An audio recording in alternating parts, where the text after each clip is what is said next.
Power finance corporation, जिसे हम PFC limited के नाम से जानते हैं, भारत में ऊर्जा क्षेत्र का एक महत्वपूर्ण स्तंभ है। यह न केवल पारंपरिक ऊर्जा परियोजनाओं को वित्त पोषित करता है, बल्कि नवीकरणीय ऊर्जा और ट्रांसमिशन प्रोजेक्ट्स में भी अपनी महत्वपूर्ण भूमिका निभाता है। पीएफसी का मुख्य उद्देश्य है ऊर्जा क्षेत्र में विकास को बढ़ावा देना।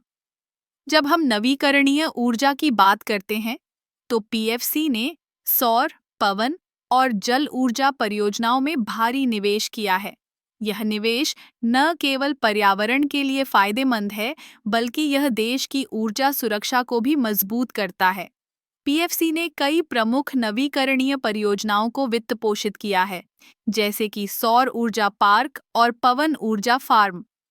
इन परियोजनाओं के माध्यम से पीएफसी ने न केवल ऊर्जा उत्पादन में वृद्धि की है, बल्कि लाखों लोगों को रोजगार भी प्रदान किया है।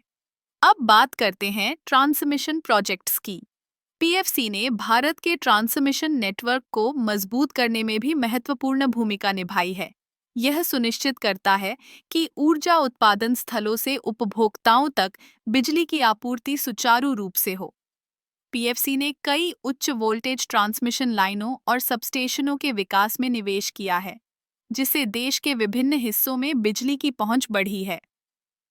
पीएफसी का एक और महत्वपूर्ण पहलू है कि यह न केवल वित्त पोषण करता है, बल्कि परियोजनाओं की योजना और कार्यान्वयन में भी सहायता करता है। यह सुनिश्चित करता है कि परियोजनाएं समय पर और बजट के भीतर पूरी हों। पीएफसी की वित्तीय सहायता से कई राज्य सरकारें और निजी कंपनियां नवीकरणीय ऊर्जा और ट्रांसमिशन परियोजनाओं को सफलतापूर्वक लागू कर पा रही हैं।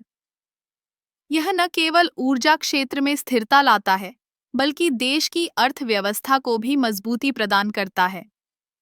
पीएफसी का यह दृष्टिकोण न केवल भारत के ऊर्जा क्षेत्र को बदल रहा है, बल्कि यह वैश्विक स्तर पर भी एक उदाहरण प्रस्तुत कर रहा है।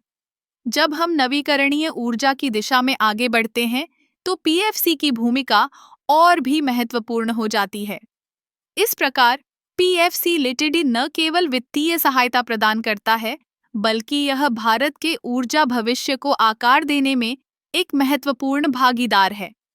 पीएफसी का यह प्रयास न केवल आज के लिए, बल्कि आने वाली पीढ़ियों के लिए भी एक स्थायी और स्वच्छ ऊर्जा भविष्य सुनिश्चित कर रहा है।